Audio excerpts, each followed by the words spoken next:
Shalom Elohim, haleluya, puji nama Tuhan. Semangat pagi Bapak Ibu Saudara yang dikasihi Tuhan kita, Yesus Kristus. Jumpa lagi bersama saya Pendeta Samuel Mawuntu dalam Renungan Pagi ke 2018 hari. Renungan pagi ini mengudara. Puji Tuhan. Bapak Ibu Saudara yang dikasihi Tuhan, sebelum kita membaca, mendengarkan, dan merenungkan firman Tuhan hari ini, mari kita berdoa. Minta pimpinan Roh Kudus. Kita berdoa. Bapa di surga, kami sangat membutuhkan kebenaran firman-Mu sebagai makanan tubuh, jiwa, dan roh kami. Kenyangkan kami, puaskan kami dengan firman-Mu ini, agar kami kuat menghadapi kerasnya kehidupan ini. Firman-Mu meneguhkan kami, sehingga kami tetap berjalan di jalan kebenaran yang menuju hidup. Di dalam nama Tuhan Yesus, biarlah firman Tuhan ini melawat semua yang mendengarkan firman Tuhan ini diberkati. Dalam nama Tuhan Yesus, yang adalah firman Allah yang hidup, kami berdoa. Amin. Haleluya. Bapak Ibu Saudara yang dikasihi Tuhan, bersama dengan saya kita akan belajar Alkitab dari kitab Kejadian sampai kitab Wahyu. Mari buka Alkitab kita. Dalam kitab Mazmur pasal 25 ayat 8 sampai ayat 14. Demikian firman Tuhan. Tuhan itu baik dan benar.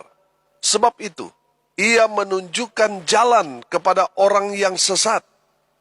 Ia membimbing orang-orang yang rendah hati menurut hukum.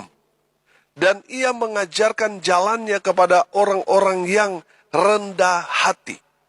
Segala jalan Tuhan adalah kasih, setia, dan kebenaran bagi orang yang berpegang pada perjanjiannya dan peringatan-peringatannya.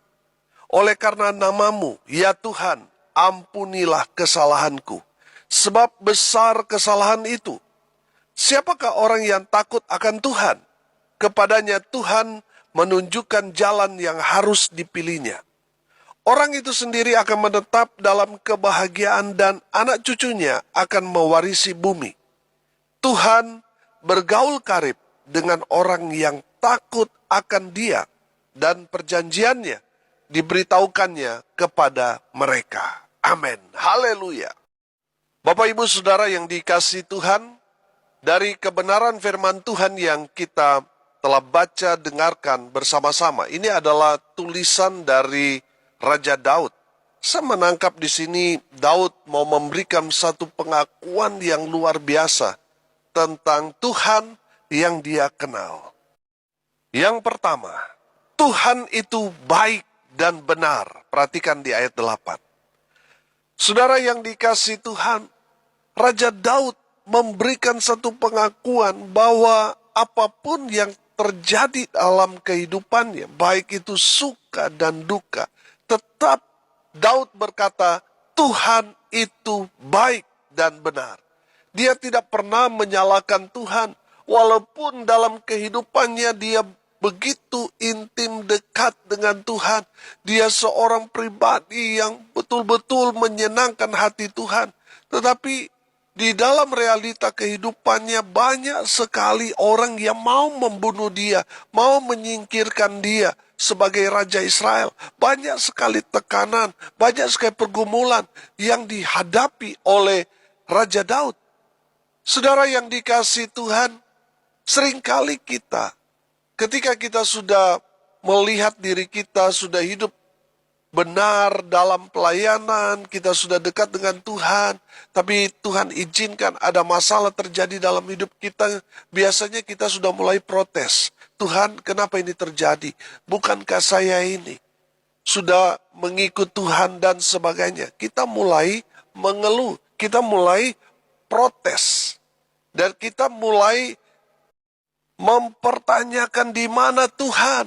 Bukankah kita sudah setia ikut Tuhan, tapi kenapa Tuhan izinkan ada masalah, persoalan, pergumulan yang menimpa kita? Saudara yang dikasihi Tuhan, belajar dari Daud. Suka duka dia alami dalam kehidupannya. Dia beberapa kali hampir mati karena dikepung oleh musuh-musuhnya. Tapi dari pengakuan Daud dari firman Tuhan ini, Daud berkata, Tuhan itu baik dan benar. Amin. Saudara yang dikasihi Tuhan, mari kita belajar dari Daud. Apapun yang terjadi dalam kehidupan kita, mari kita mau berkata Tuhan itu baik. Amin. Tuhan itu benar. Bahwa kehidupan kita ini ada di bawah kontrol Tuhan. Seringkali kita hanya melihat situasi kondisi yang terjadi dalam hidup kita, tanpa kita melihat ada rancangan Tuhan yang indah di balik semua peristiwa yang kita alami. Sudah perhatikan Yusuf. Yusuf itu kan diberikan satu penglihatan tentang apa yang Tuhan mau kerjakan dalam hidupnya. Tapi Tuhan tidak mengatakan kepada dia tentang proses yang harus dia lewati. Saudara, seandainya Yusuf di tengah jalan dia mengeluh, dia protes sama Tuhan. Pertanyaan saya sederhana. Apakah Tuhan akan promosikan menjadi Perdana Menteri di Mesir? Pasti tidak, saudara. Saudara yang dikasihi Tuhan, saya percaya Yusuf mendapat promosi Tuhan yang luar biasa menjadi orang nomor 2 di Mesir. Padahal dia berlatar belakang seorang budak. Tapi Tuhan promosikan dia menjadi orang nomor 2 di Mesir. Karena apa? Karena Yusuf menjalani semua proses tanpa protes. Amin. Saudara dengar baik, kalau Tuhan sedang memproses saudara, jangan protes. Jalani saja. Amin. Tuhan baik. Tuhan punya rancangan indah buat saudara dan saya. Haleluya. Bapak ibu saudara yang dikasihi Tuhan, di ayat 8 situ perhatikan. Tuhan itu baik dan benar, sebab itu ia menunjukkan jalan kepada orang yang sesat. Saudara yang dikasihi Tuhan, kita seringkali sudah jatuh dalam dosa. Tetapi Tuhan tetap menunjukkan jalan kepada kita yang sudah salah jalan. Supaya kita kembali ke jalan Tuhan yang benar. Tuhan bimbing kita. Supaya apa saudara? Supaya kita belajar rendah hati. Saudara yang dikasihi Tuhan, firman Tuhan berkata Tuhan mengasihi orang yang rendah hati. Tuhan membenci orang yang tinggi hati. Orang yang rendah hati pasti akan diangkat tinggi oleh Tuhan. Kalau Tuhan yang angkat tinggi, tidak ada orang yang dapat merendahkan kita, menjatuhkan kita, tidak akan. Karena Tuhan yang angkat tinggi kita. Tapi kalau kita tinggi hati, Tuhan akan mengizinkan satu peristiwa terjadi dalam hidup saudara, supaya saudara jatuh dan belajar rendah hati. Belajar rendah hati itu artinya belajar dari bawah. Belajar menerima diri kenyataan ketika kita direndahkan, kita dihina. Belajar proses dari Tuhan. Belajar rendah hati.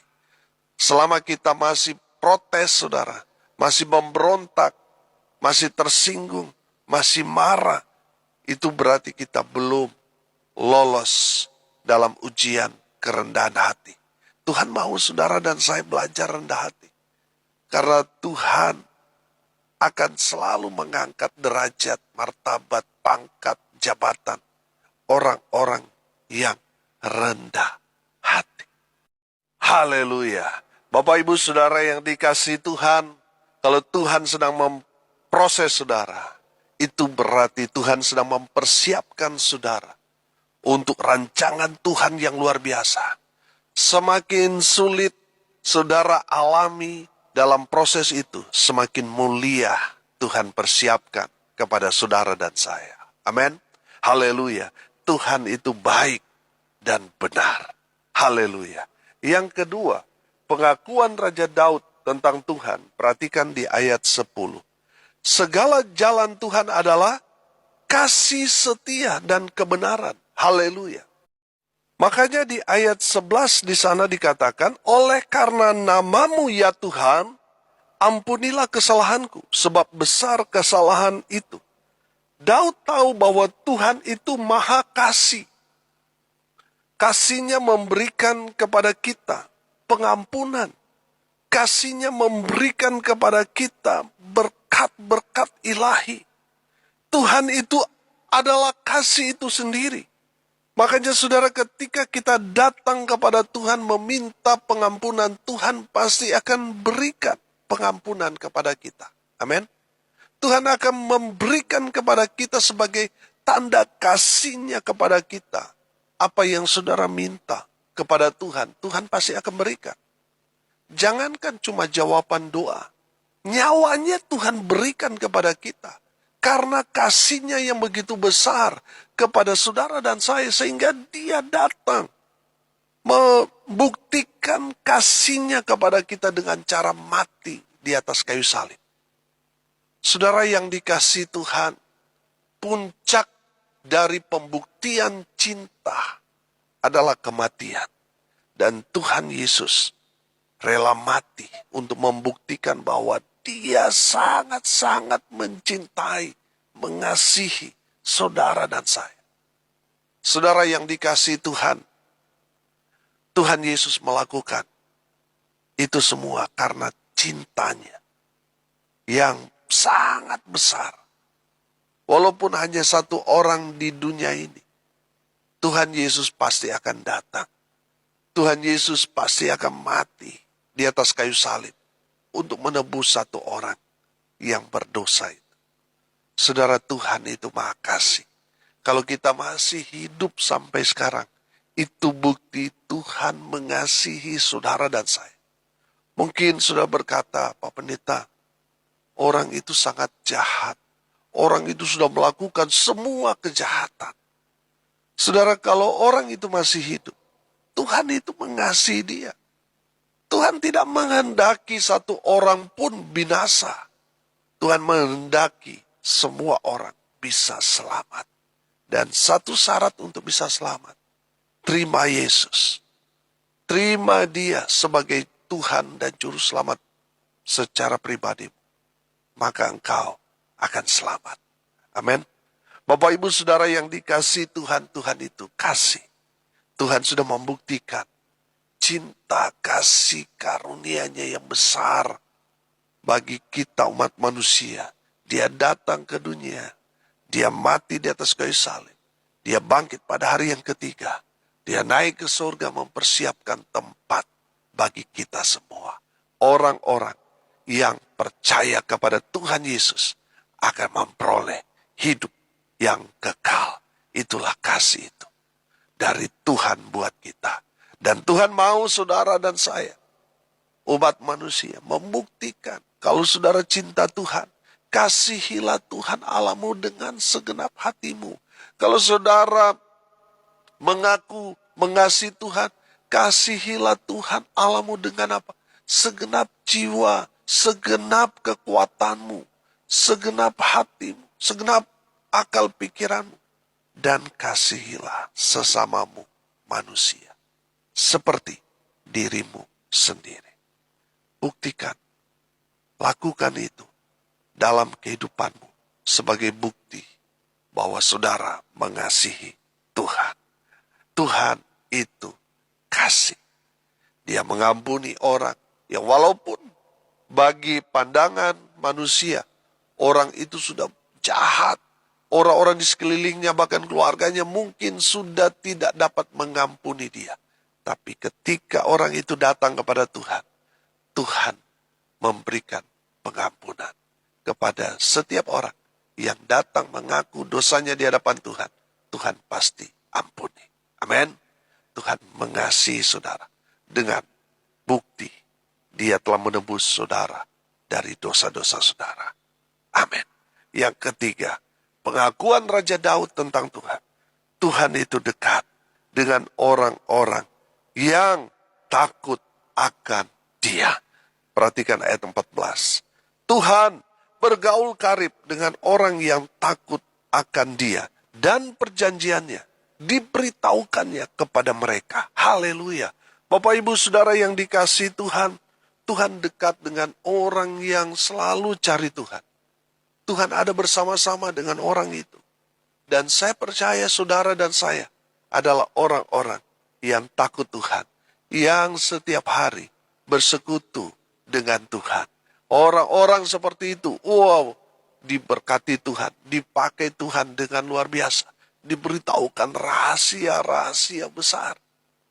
Janji-janji Tuhan diberitahukan kepada mereka. Orang-orang yang takut akan Tuhan. Orang yang takut akan Tuhan selalu saya katakan, takut berbuat dosa. Dia tahu hal-hal yang tidak berkenan di hadapan Tuhan. Dan dia tidak lakukan hal-hal yang menyakiti hati Tuhan. Itu orang yang takut akan Tuhan. Orang yang takut akan Tuhan pasti akan mengutamakan, memprioritaskan Tuhan di atas segala-galanya. Amin. Bapak Ibu Saudara yang dikasihi Tuhan, orang yang takut Tuhan pasti dia selalu mencari Tuhan dalam hidupnya. Orang yang selalu cari Tuhan, pasti Tuhan berkati dengan luar biasa. Haleluya. Bapak Ibu Saudara yang dikasihi Tuhan, kita belajar hari ini tentang pengakuan Raja Daud tentang Tuhan. Tuhan itu baik dan benar. Walaupun seringkali kita diproses Tuhan, kita merasa kita orang yang paling malang. Sepertinya orang-orang telah meninggalkan kita karena kita diproses Tuhan dengan luar biasa. Tapi percayalah saudara, di balik semua proses itu ada kemuliaan Tuhan yang Tuhan mau nyatakan kepada saudara dan saya. Kenapa saudara diproses? Saudara diproses karena Tuhan sedang mempersiapkan saudara. Tuhan sedang mempromosikan saudara. Tuhan sedang beracara dalam kehidupan saudara. Dan satu hari nanti, saudara akan paham bahwa di balik semua proses itu, ada rancangan Tuhan yang indah. Tuhan nyatakan dalam kehidupan setiap orang-orang percaya. Tuhan itu baik dan benar. Yang kedua, Tuhan itu adalah kasih. Kalau saudara masih hidup sampai sekarang, ini berarti Tuhan itu mengasihi saudara dan saya. Amin. Tuhan mengampuni segala salah dosa kita karena kasih-Nya buat kita. Dia bahkan membayar dengan cara yang mahal. Dia datang ke dunia ini, dia mati untuk membuktikan kasih-Nya kepada saudara dan saya. Sebagai wujud kasih-Nya kepada kita, dia mengampuni dosa kita. Dia memberi kita jalan kebenaran, supaya kita memperoleh hidup yang kekal. Tuhan tidak menginginkan saudara binasa. Tuhan menginginkan saudara diselamatkan. Tuhan itu kasih. Dan yang terakhir, yang ketiga, Tuhan itu dekat dengan orang-orang yang takut akan Tuhan. Siapa orang yang takut akan Tuhan? Orang-orang yang menjaga hidupnya supaya tetap kudus di hadapan Tuhan. Orang-orang yang intim dengan Tuhan. Orang-orang yang selalu bersekutu dengan Tuhan. Takut berbuat dosa. Dia selalu melakukan seturut dengan kebenaran firman. Amin. Mari kita berdoa. Terima kasih Bapa di surga sudah berbicara kepada kami semua. Sudah melawat kami dengan firman. Berkati semua yang setia mendengarkan kebenaran firman Tuhan ini. Tuhan melawat mereka. Tuhan memberkati hidup mereka. Rumah tangga mereka diberkati. Kalaupun rumah tangga mereka saat ini sedang ada dalam masalah, Tuhan memulihkan keadaan rumah tangga mereka. Tuhan Yesus hadir di tengah-tengah rumah tangga mereka. Sehingga damai sejahtera terjadi dalam kehidupan rumah tangga orang percaya. Sehingga berkat Tuhan mengalir seperti sungai yang tidak pernah kering. Hamba berdoa mereka yang sakit, Tuhan lawat, Tuhan jamah. Oleh bilur-bilur darah Yesus, mereka yang sakit disembuhkan. Mereka yang lemah dikuatkan. Mereka yang berduka cita diberikan penghiburan. Mereka yang hari ini berulang tahun, Tuhan Yesus memberkati. Dengan umur panjang, kesehatan, kekuatan dari Tuhan menyertai setiap langkah kaki mereka. Hamba berdoa, biarlah berkat Tuhan turun memenuhi semua pendengar, dimanapun mereka berada. Bapak Ibu Saudara yang dikasihi Tuhan, arahkanlah hatimu kepada Tuhan, dan terimalah berkat dari Tuhan Yesus. Tuhan memberkati engkau dan melindungi engkau. Tuhan menyinari engkau dengan wajah-Nya dan memberi engkau kasih karunia. Tuhan menghadapkan wajah-Nya kepadamu dan memberi engkau damai sejahtera. Di dalam nama Tuhan Yesus, sumber segala berkat, Bapak Ibu Saudara yang percaya, diberkati Tuhan, katakan amin. Puji Tuhan. Bapak Ibu Saudara pendengar setia dimanapun saudara berada, kalau saudara merasa diberkati melalui renungan pagi ini, bagikan juga kepada saudara-saudara yang lain, supaya mereka juga diberkati. Karena untuk itulah kita dipanggil, untuk jadi berkat. Salam kasih dari Bali, saya Pendeta Samuel Mawuntu. Sampai jumpa besok pagi. Tuhan Yesus memberkati kita semua. Haleluya.